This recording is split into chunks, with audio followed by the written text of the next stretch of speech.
Film orbit में आपका स्वागत है।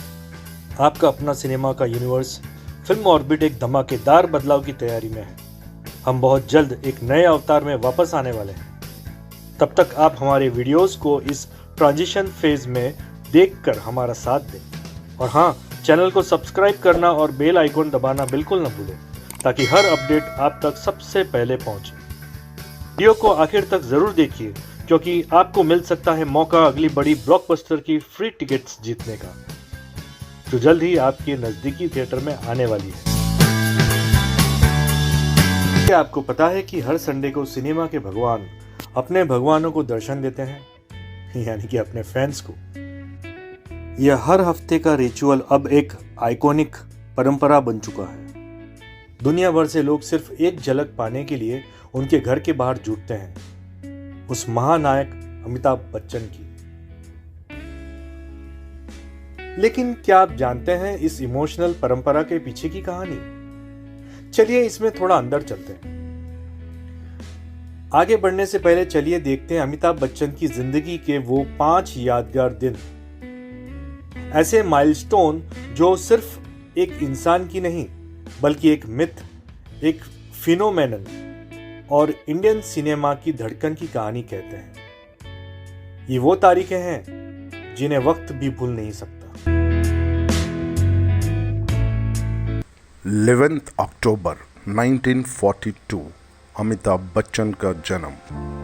7 नवंबर 1969 अमिताभ बच्चन की शुरुआत हुई एक एक्टर के तौर पर, जिस दिन 7 हिंदुस्तानी रिलीज हुआ था। 11 मई 1973 एंग्री यंग मैन का जन्म हुआ था। जंजीर फिल्म रिलीज हुई थी। जब तक बैठने को न कहा जाए शराफत से खड़े रहो। और 26 जुलाई 1982 कूली के सेट पर एक हादसे में अमिताभ बच्चन को मेडिकली डेड डिक्लेयर कर दिया गया था। और 7 जनवरी 1983 बच्चन साहब ने फिर से अपना शूटिंग करियर शुरू किया, कूली के सेट से ही। उम्र तो बस एक नंबर है उस इंसान के लिए जिसने ग्रेविटी, मौत, वक्त और लॉजिक सबको चैलेंज कर दिया। वो सिनेमा का काला भैरव बनकर उभरा है, एक ऐसा जीता जागता लेजेंड जो आज भी करोड़ों दिलों पर राज कर रहा है। मिलेनियम का mega star legendary Amitabh Bachchan है। जब अमिताभ बच्चन ने 1969 में 7 हिंदुस्तानी से अपना फिल्मी सफर शुरू किया, तब फिल्म इंडस्ट्री ने उन्हें ज्यादा सीरियसली नहीं लिया। लोगों को लगा ये बंदा कुछ ज्यादा ही लंबा है, चेहरा भी हटके है, और उसकी आवाज आज जो आइकॉनिक मानी जाती है, उसी आवाज को तब कड़वी बोलकर रिजेक्ट कर दिया गया।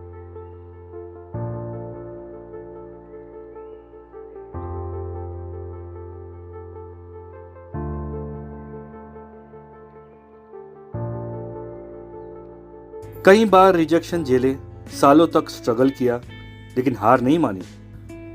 जज्बा, जुनून और एक्टिंग के लिए दीवानगी ने उन्हें उस मुकाम तक पहुंचाया जहां आज वो खड़े हैं, एक जीता जागता लेजेंड। और मजे की बात देखो, जंजीर, जिसे उस वक्त के सारे बड़े सुपरस्टार ने ठुकरा दिया था, वही फिल्म अमिताभ बच्चन की किस्मत पलटने वाली साबित हुई। यही थी उनकी असली शुरुआत, एंग्री यंग मैन की दहाड़ के साथ। जिस इंसान ने हर नाकामी, हर ठोकर को पीछे छोड़कर अपने दम पर कामयाबी की इमारत खड़ी की, जिसने एक के बाद एक ब्लॉकबस्टर दी, उसे लोग कहने लगे वन मैन इंडस्ट्री और सुपरस्टार नंबर 1 से लेकर 10 तक। लेकिन 1982 में कूली की शूटिंग के दौरान किस्मत ने एक दर्दनाक मोड़ ले लिया। एक स्टंट सीन में जरा सी चूक हुई और वो चूक इतनी भारी पड़ी कि जिंदगी और मौत के बीच में जंग शुरू हो गई। पूरी इंडस्ट्री, पूरा देश थम गया था। 1982 में कूली के सेट पर हुए हादसे के बाद अमिताभ बच्चन पूरे 59 दिनों तक अस्पताल में भर्ती रहे। ये भयानक हादसा 26 जुलाई 1982 को एक फाइट सीन की शूटिंग के दौरान हुआ था। सीन के दौरान एक छोटी सी चूक हुई और वो चूक इतनी जानलेवा निकली कि बच्चन गंभीर रूप से घायल हो गए। मुंबई के ब्रिज कैंडी हॉस्पिटल में कई सर्जरीज हुई। हालत इतनी बिगड़ गई थी कि एक पल ऐसा भी आया था कि उन्हें क्लिनिकली डेड घोषित कर दिया गया, लेकिन चमत्कार हुआ और वो जिंदगी की लड़ाई जीतकर वापस लौटे।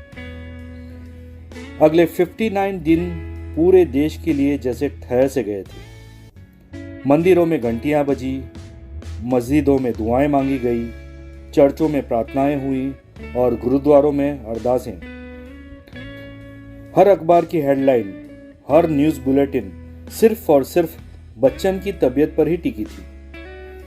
आखिरकार 24 सितंबर 1982 को उन्हें अस्पताल से छुट्टी मिली और उस दिन सिर्फ एक इंसान नहीं, पूरी एक उम्मीद जिंदा होकर बाहर। Today, the 24th of September, is exactly 2 months from the date when I was injured, and I sit here before you as a result of the efforts of doctors from the St. Philomena Hospital in Bangalore, and more especially the doctors and nurses from the Breach Candy Hospital in Bombay. But I am grateful most of all to all you people who have prayed for me, for my life, be it in a temple, be it in a mosque, be it in a church. You all came forward. I don't know so many of you, but yet you prayed for me. I am grateful for that.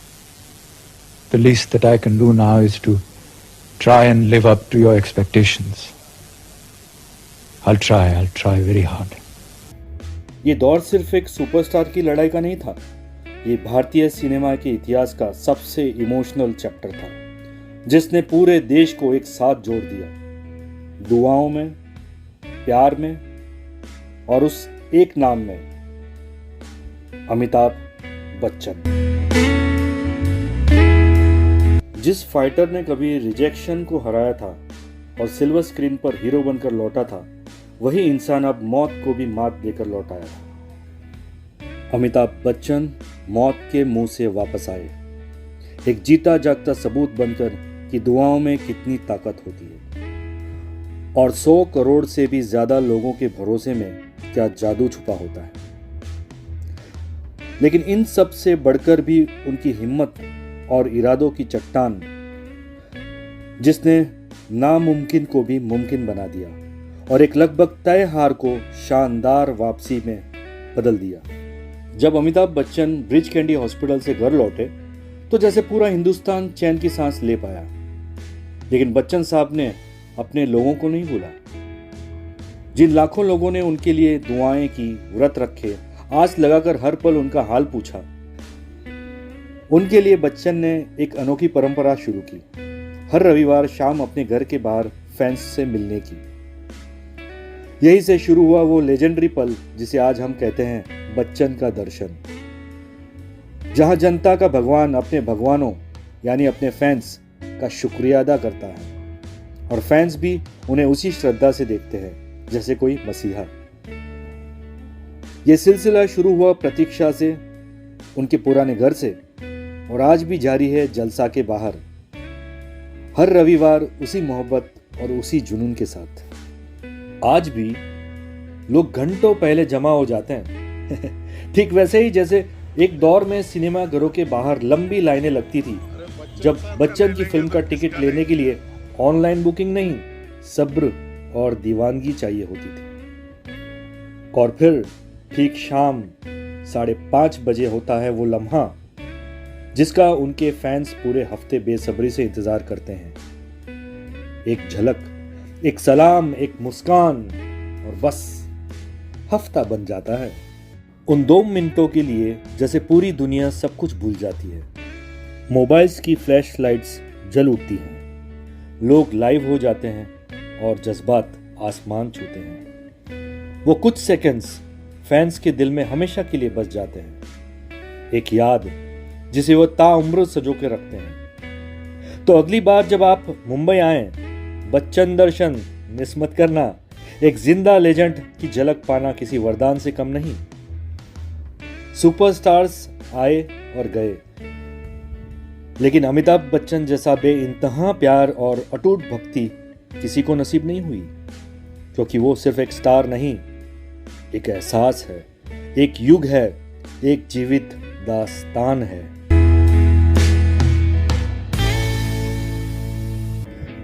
आज का presentation आपको कैसा लगा? अपने विचार और ideas हमें जरूर बताएं। हो सकता है अगली वीडियो आपकी सुनाई गई थीम पर ही बने। और हाँ, सबसे बेहतरीन आइडिया जीत सकता है फ्री टिकट्स उस अगली बड़ी ब्लॉकबस्टर के लिए जो आपके शहर के थिएटर में धमाल मचाने आने वाली है। देखते रहिए film orbit, your cinematic universe. धन्यवाद।